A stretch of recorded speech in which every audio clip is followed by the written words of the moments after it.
Hola a todos y bienvenidos un día más a otro vídeo del canal. Hoy vamos a hablar un poco de algunos sucesos recientes. Como sabréis, se ha alcanzado hace poco la paridad de divisas entre el euro y el dólar, así que vamos a comentar un poco por qué se ha llegado a esta situación y qué implicaciones tiene y cómo van a variar estos tipos de cambio y demás con los últimos sucesos que se han producido, como por ejemplo ese aumento de los tipos de interés por parte del BCE. Así que vamos a comentar un poco las repercusiones de todo esto, la situación actual y las expectativas o cómo se lo han tomado y han reaccionado los mercados financieros.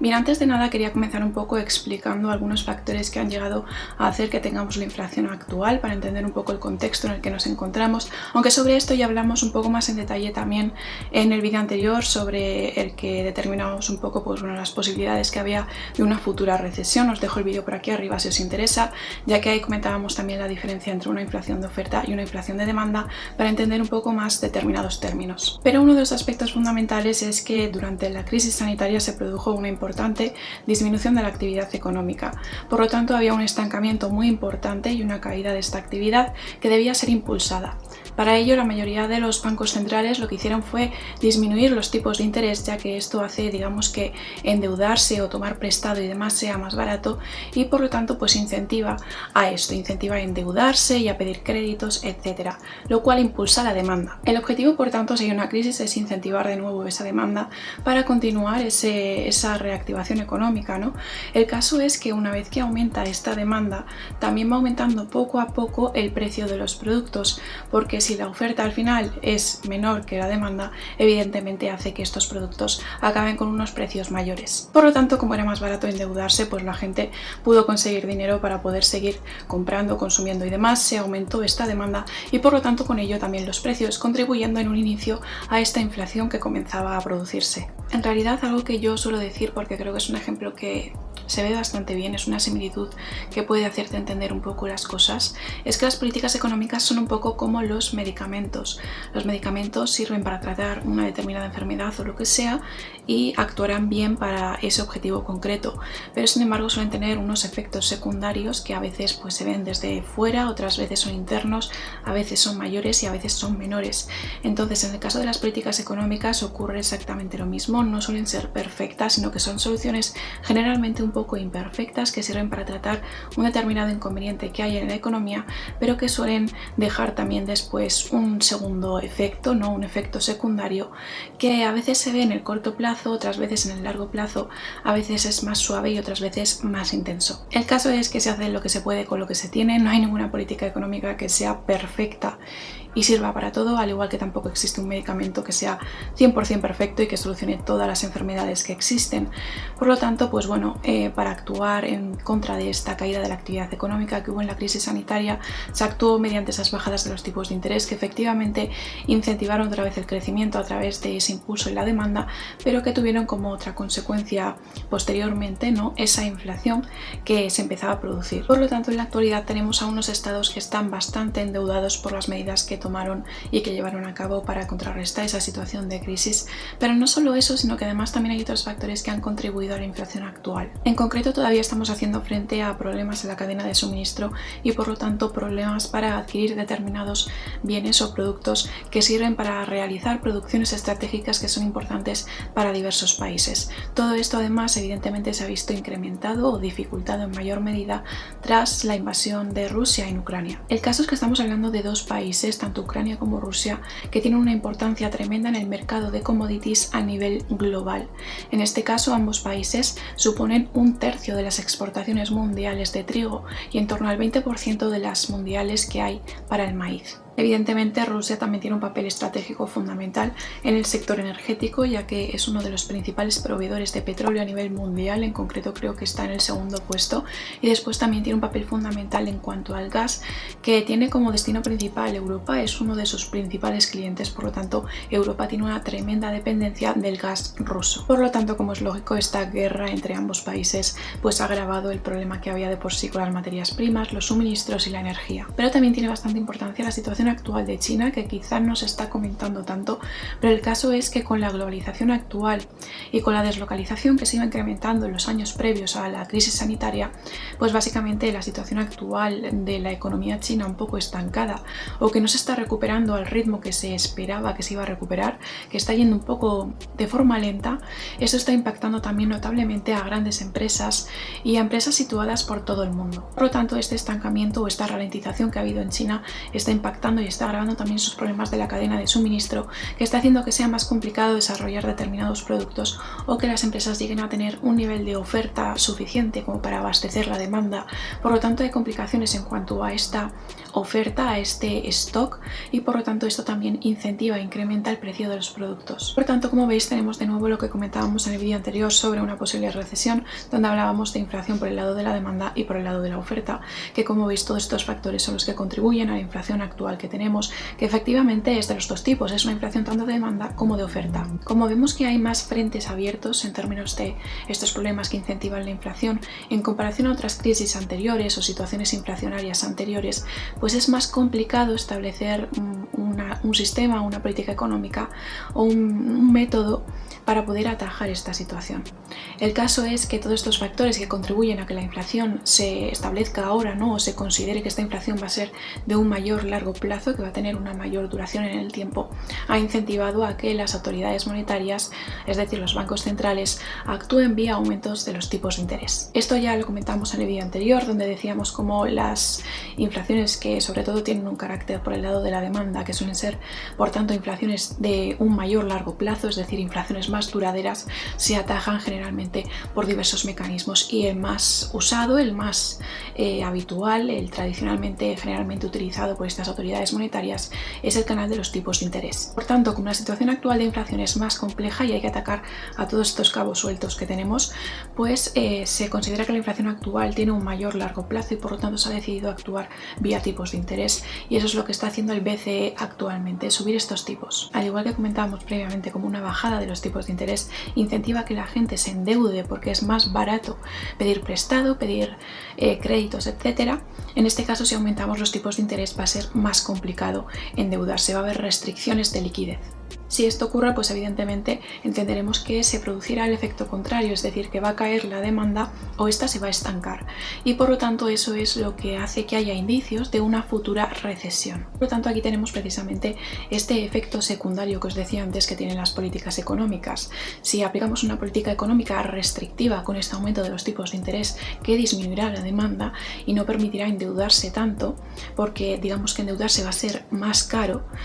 pues en ese caso observaríamos que se produciría una disminución, un estancamiento de la actividad económica. Así que nos estamos enfrentando a lo que se denomina generalmente como un trade-off, es decir, ¿qué elegimos? Disminuir la inflación aumentando los tipos de interés o mantener los tipos de interés bajos para que se siga incentivando la demanda y por lo tanto el crecimiento económico y la recuperación económica. En definitiva, tienes que elegir o tener inflación y crecimiento económico, o tener una menor inflación pero un estancamiento o una recesión económica. Por lo tanto, al final, pues las autoridades monetarias hacen frente a este trade-off, a este tener que elegir hasta qué punto puedes aumentar los tipos de interés para paliar esta inflación, arriesgándote a que tu economía entre en recesión. Pero teniendo en cuenta que precisamente lo que os decía antes, este aumento de los tipos de interés no nos garantiza al 100% que se vaya a producir esa caída de la inflación, porque para que este mecanismo actúe correctamente tenemos que basarnos en que va a haber un mecanismo de transmisión de la política monetaria que va a funcionar correctamente, es decir, la autoridad monetaria aumenta el tipo de interés, pero después nos vamos a basar en una serie de supuestos, en una serie de pasos intermedios, unos efectos intermedios que esto debería de tener, que realmente se tendrían que producir perfectamente al 100% para que efectivamente ese aumento de los tipos de interés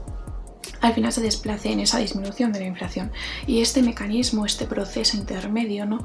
Desde que la autoridad monetaria aumenta los tipos de interés hasta que vemos el resultado final y si realmente la inflación baja o no, es muy complicado de asegurar que va a funcionar de la forma correcta. Por eso la autoridad monetaria puede tener dudas de si aumentar el tipo de interés, porque no puede garantizar que realmente esa medida, que sí que podría estancar la economía, vaya a disminuir 100% la inflación, o que vaya a ser suficiente para disminuir a unos niveles adecuados esa inflación. Por lo tanto, efectivamente, la teoría nos dice que el aumento de los tipos de interés va a ayudar a contribuir a que se produzca esa restricción de liquidez y por lo tanto que disminuya el consumo, que disminuya la inversión y por lo tanto producir ese estancamiento, ¿no? Pero también reduciendo en principio la inflación. Pero aún así no es algo 100% certero, no es algo que pueda saber con seguridad y de ahí pues los inconvenientes que pueden tener las autoridades monetarias, ¿no? O las dudas que pueden surgir a realmente acabar aplicando esa medida. Otro de los inconvenientes también es tener en cuenta que en Europa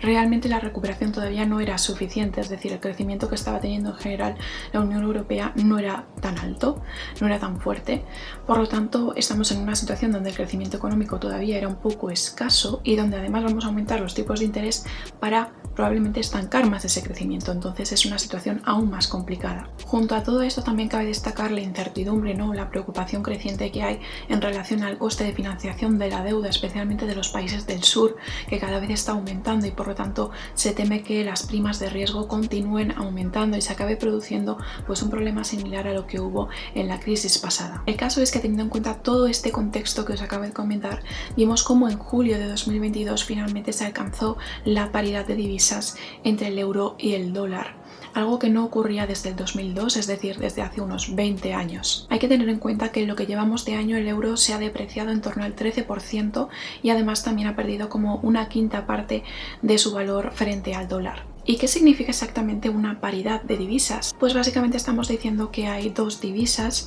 que valen lo mismo, que están a la par, que hay una paridad, es decir, que un euro, por ejemplo, vale $1 exactamente. Esto es algo que probablemente ya hayáis notado porque realmente tiene un impacto notable para los consumidores. Yo, por ejemplo, suelo comprar en una página web, en una aplicación que se llama JustStyle y que suele venir el precio de los productos en dólares en un inicio. Luego hago la conversión a euros para saber exactamente lo que tengo que pagar. Y por ejemplo, yo previamente, porque llevo comprando mucho tiempo en JustStyle, por lo tanto sé perfectamente el tipo de cambio que siempre ha solido haber. Y siempre ha habido, pues por ejemplo, por unos $100 de compra que yo iba a hacer, generalmente en euros eran 80, 82 euros, algo así. Pero sin embargo, por ejemplo, el último pedido que he hecho era por $100 justo 100 euros, clavado. Así que fue algo bastante curioso y que evidentemente para mí es perder un poco de dinero porque antes por menos euros podía comprar productos eran un poco más caros. Pero bueno, aparte de esto que puede impactar a los consumidores, ¿cuáles son las implicaciones realmente para los países que tienen el euro el hecho de que se alcance esta paridad de divisas? Pues el impacto que tiene esta paridad de divisas o la depreciación de por sí que está sufriendo el euro tiene un impacto muy notable en las economías de la eurozona, especialmente si tenemos en cuenta los datos del Eurostat que nos dice cómo hay en torno a un 50% de las importaciones totales que realiza la eurozona que están denominadas en dólares. Es decir, las importaciones se están volviendo más caras porque ahora tenemos a países de la zona euro que están haciendo frente a unas importaciones que han aumentado de precio porque están haciendo esas compras con un euro que ahora es más débil, que vale lo mismo o incluso menos que el dólar. Por lo tanto, necesitamos más euros para poder comprar el mismo nivel de importaciones que podíamos conseguir anteriormente. ¿Qué ocurre con esto? Pues que es un efecto bola de nieve. Esto tiene otros efectos detrás. Es decir, si las importaciones son más caras, esto implica que conseguir esas importaciones, esos suministros para la industria se dificulta. Por lo tanto, a la industria le va a ser más caro conseguir esos suministros, esas materias primas, esos productos, lo que sea, y que evidentemente te van a trasladar a los precios y por lo tanto los consumidores van a tener que hacer frente a las compras de unos productos más caros. Por lo tanto, provoca problemas para la industria, pero después también evidentemente problemas en el coste de la vida porque los consumidores van a hacer frente a esos productos encarecidos. Como es lógico, este problema que os digo para conseguir suministros o materias primas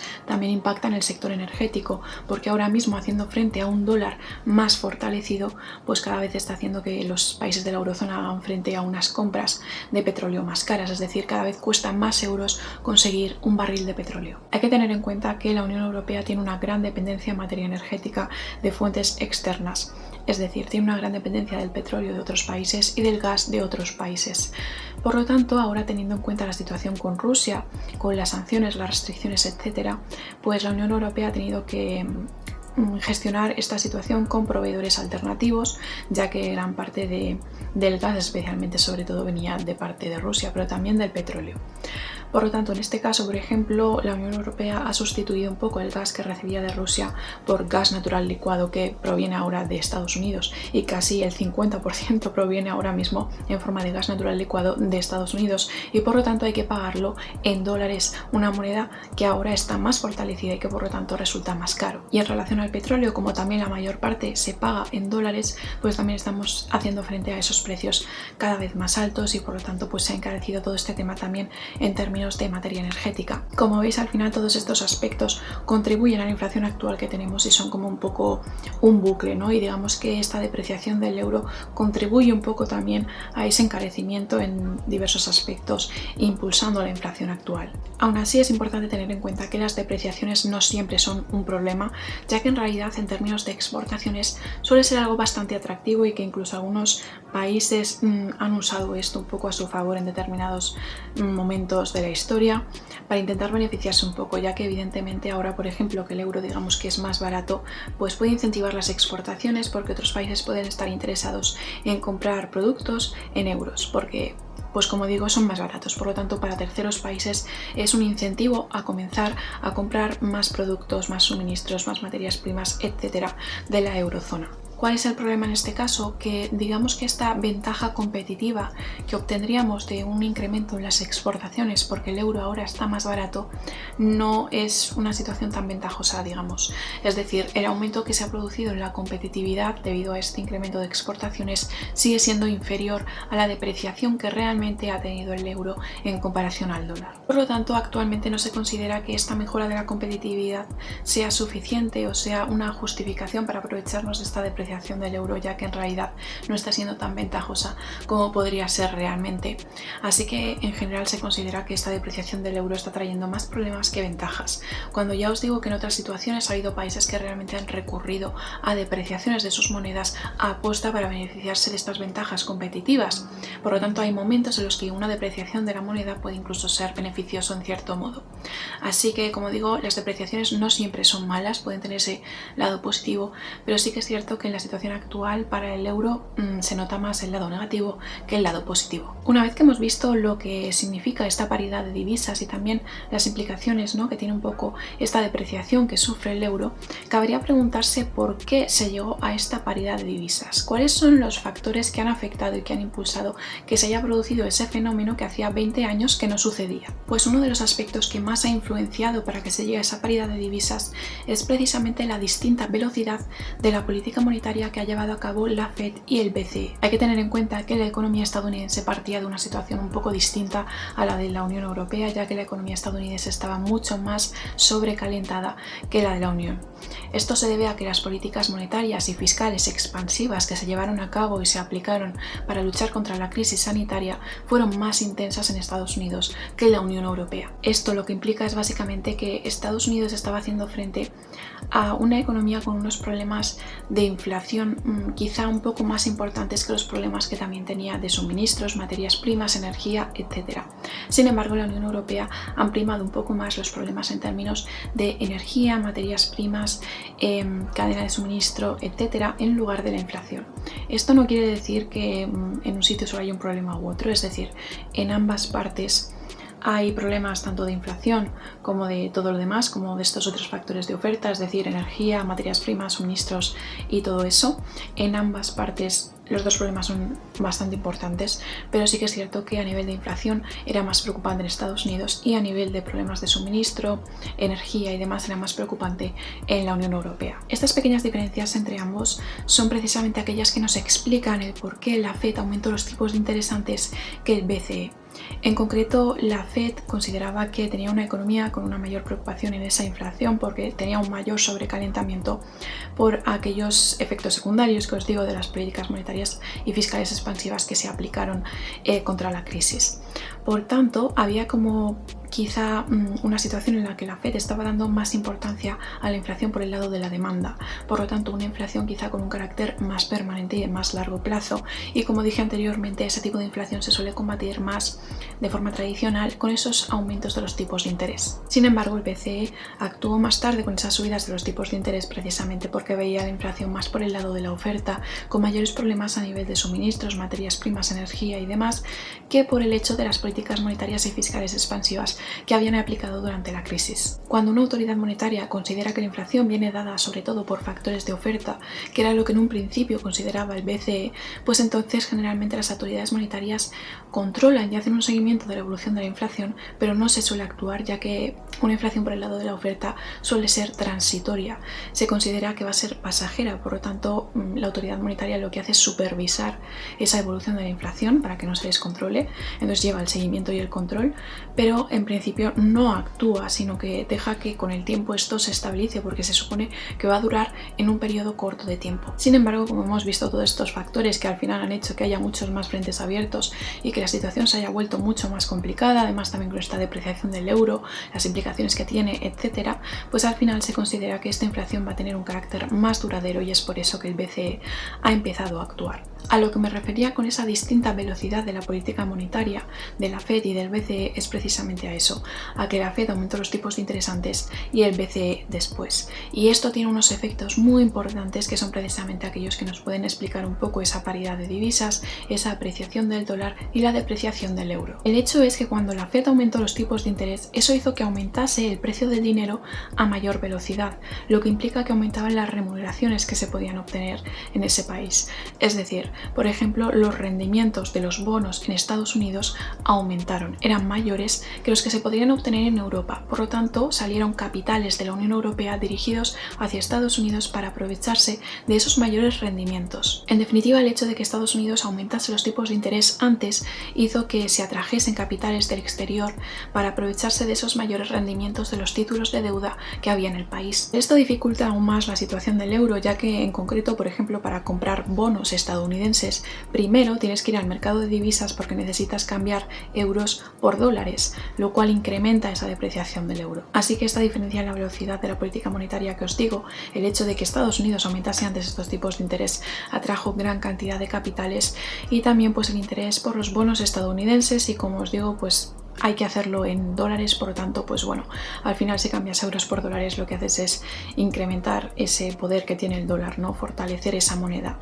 Y por lo tanto, con todo esto al final se va depreciando paulatinamente el euro, y de ahí que pues cambiase un poco la situación y se llegase al final a esa paridad de divisas. ¿Y cuál es la situación actual? Pues básicamente esta caída que está experimentando el euro nos muestra un riesgo de recesión técnica, porque tenemos una contracción de la actividad económica de 2 trimestres consecutivos, y tenemos en cuenta la medición a través del PIB. Y que, como os comentaba, pues todo esto se ve más agravado y es más complicado debido a la situación actual entre Rusia y Ucrania. Pero también es algo que no va a afectar de forma simétrica a todos los países de la Unión Europea ni de la eurozona, ya que algunos países se van a ver más afectados que otros. Por ejemplo, uno de los grandes perjudicados que hay actualmente en la Unión Europea es Alemania, precisamente porque dependía mucho del gas de Rusia, era uno de los países que más se apoyaba en ese gas, y además también pues bueno, se basaba en ese modelo de energía rusa barata y quería seguir incentivando precisamente las relaciones entre ambas partes, porque era algo fundamental para Alemania, ¿no?